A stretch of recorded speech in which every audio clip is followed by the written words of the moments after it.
సీతారాముల కళ్యాణం అంటే లోక కళ్యాణమే. భద్రగిరిలో ఆద్యంతం కమనీయంగా సాగే రాములోరి కళ్యాణ ఘడియలు రాములోరి భక్తులు ఏడాదంతా 1000 కళ్లతో ఎదురుచూస్తుంటారు. రాములోరి కళ్యాణం కనులారా వీక్షించి తరించేందుకు అన్ని దారులు భద్రాచలం వైపే అన్నట్లు రామదండు తరలివస్తుంది. వస్తువులు ఉన్నా లేకున్నా తండోపతండాలుగా తరలివచ్చిన భక్త కోటికి కటిక నేలలే పట్టు పాన్పులవుతున్నాయి.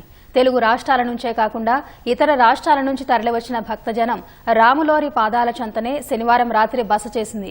గోదావరి కరకట్టలు, మిథిలా మైదానం చుట్టూతా ఎక్కడ ఖాళీ స్థలం కనిపిస్తే అక్కడే కుటుంబాలే సేద తీరుతున్నారు. గోదావరి తీరంలో కిక్కిరిసిన భక్త కోటి రామయ్య పాదాల చెంత సేద తీరుతుంది. ఇందుకు సంబంధించిన మరింత సమాచారం మా ప్రతినిధి లింగయ్య అందిస్తారు. సీతారామచంద్రస్వామి కళ్యాణం అంటే లోక కళ్యాణంతో సమానం. జగదేవరాముడు పట్టాభిరాముడుగా భక్త కోటికి ప్రతి ఏటా దర్శనమిస్తున్న శ్రీరామచంద్రవారు తిరుకళ్యాణ బ్రహ్మోత్సవాలు వైభవపేతంగా సాగుతున్నాయి. ఈ గమనీయమైన వేడుకల్లో ప్రధానమైన ఘట్టం కళ్యాణ క్రతువు. సీతారామచంద్రస్వామికి సీతమ్మకు జరిగే కమనీయమైన ఈ వేడుకను కనులారా వీక్షించి తరించేందుకు వేలాది మంది భక్తులు ఇప్పటికే భద్రాద్రి చేరుకున్నారు. భద్రాద్రి పురవీధులన్నీ కూడా భక్తజనంతో కిక్కిరిసిపోతున్నాయి, కిటకిటలాడుతున్నాయి. ఏదేమైనా శ్రీరామచంద్ర స్వామి వారి కళ్యాణం కనులారా వీక్షించి తరించాలి అన్న ఉద్దేశంతో తెలుగు రాష్ట్రాల నుంచే కాకుండా ఇతర రాష్ట్రాల నుంచి కూడా ప్రతి ఏటా పెద్ద ఎత్తున భక్తజనం భద్రాద్రికి పోటెత్తుతుంది. ఇక్కడ వసతి సౌకర్యం దొరికినా దొరకకపోయినా ఆ సీతారామచంద్రస్వామి వారి కళ్యాణం కనులారా వీక్షించడమే లక్ష్యంగా భక్తజనం ఆ కోటి ఆశలతో ఎదురుచూస్తుంది.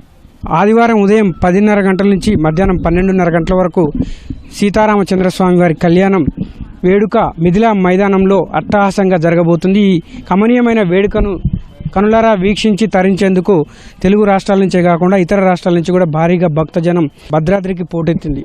వివిధ ప్రాంతాల నుంచి వచ్చిన భక్తులంతా కూడా ఎటువంటి సౌకర్యాలు లేకున్నా కూడా కటిక నేలపై పడుకొని సీతారామచంద్రస్వామి వారి కళ్యాణాన్ని చూడడమే తమకు కొత్త అనుభూతి అంటూ సేద తీరుతున్నారు. ప్రస్తుతం మనం గోదావరి కరకట్టలకు అదేవిధంగా మిథిలా ప్రాంగణం చుట్టూతా భద్రాద్రి పరిసరాలు ఎక్కడ చూసినా కూడా ఇలా జనంతో కిక్కిరిసిపోతున్నాయి.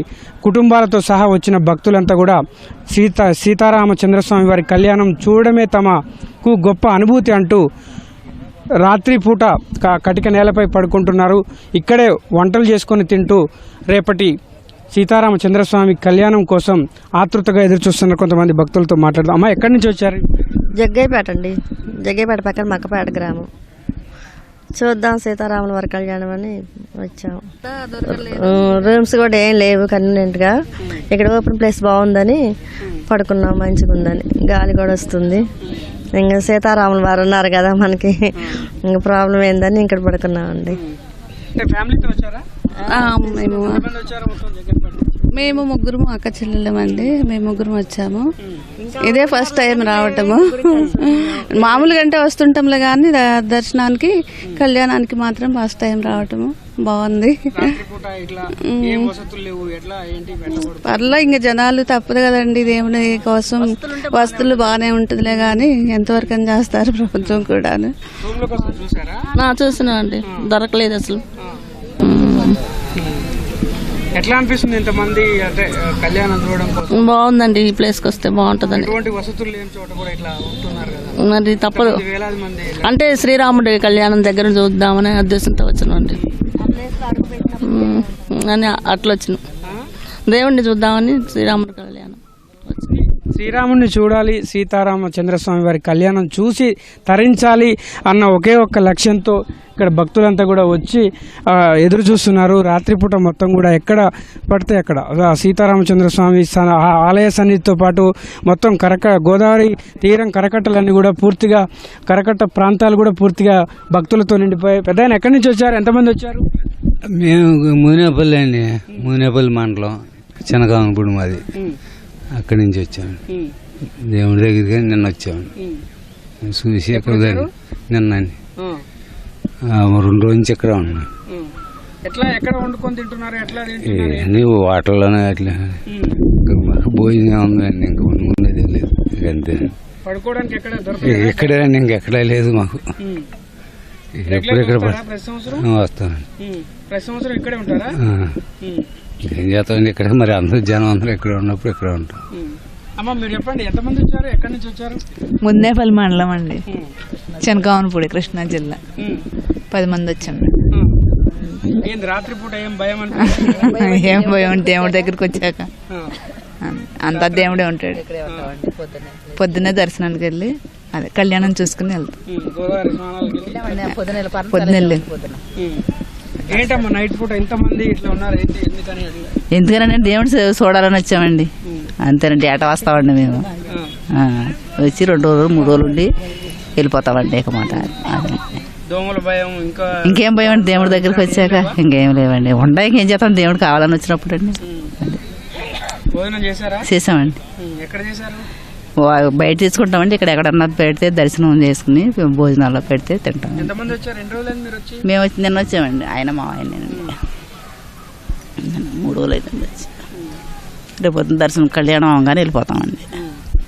సరిగా భక్తులందరికి కూడా ఇక్కడికి వచ్చిన భక్తులందరికి కూడా కటిక నేలే పట్టు పాన్పులు అవుతున్నాయి. మంచి ఎటువంటి వసతి సౌకర్యాలు లేని చోట కూడా ఎంతో సంతోషంగా సీతారామచంద్రస్వామి వారి కళ్యాణాన్ని చూసే భాగ్యం కోసం తామంతా వచ్చామని, రోజుల తరబడి ఎదురు చూస్తామని చెప్పి భక్తులు చెప్తున్నారు. ప్రతి సంవత్సరం కూడా వస్తామని కొందరు చెప్తుంటే ఈ సంవత్సరం ఈ వేడుకను చూడడం కోసం వచ్చామని చెప్పి కొంతమంది భక్తులు చెప్తున్న పరిస్థితి. మొత్తంగా చూస్తే ఎటువంటి వసతులు లేని సందర్భంలోనైనా సీతారామచంద్ర స్వామి సన్నిధికి వెళ్ళాలి, సీతారాముల వారి కళ్యాణాన్ని చూడడమే లక్ష్యంగా భక్త కోటి తరలి వస్తుంది. ప్రతి ఏటా కూడా సీతారామచంద్ర స్వామి కళ్యాణం ముందు రోజు ఎదుర్కోలు మహోత్సవం రోజు నుంచే భక్త కోటి పెద్ద ఎత్తున భద్రాద్రికి తరలి రావడం ఆనవాయితీగా నిలుస్తుంది. ఇక్కడ ప్రభుత్వ ప్రైవేటు వసతులు సౌకర్యాలు ఉన్నప్పటికీ కూడా అవి ఏమాత్రం సరిపోవు. 100ల కొద్ది మాత్రమే భక్తులకు సౌకర్యం కల్పించే అవకాశం ఉంటుంది. వేలాది మంది భక్తులకు మాత్రం ఇటు కరకట్టలు, అదేవిధంగా మిథిలా ప్రాంగణం, అదేవిధంగా భద్రాద్రి పట్టణంలోని ఇలా సువిశాలమైన ప్రాంగణాలన్నీ కూడా భక్తులతో కిటకిటలాడుతుంటాయి. ఈసారి మరి భక్తుల తీవ్రత మరింత ఎక్కువగా ఉంది. ఎక్కడ చూసినా కూడా భక్తుల కిటకిట కనిపిస్తుంది. రేపటి కళ్యాణ క్రతువును చూసేందుకు భక్తులు ఎంతో ఆతృతగా ఎదురు చూస్తున్న పరిస్థితి. కెమెరామెన్ పూర్ణచంద్తో లింగయ్య, ఈటీవీ, భద్రాచలం.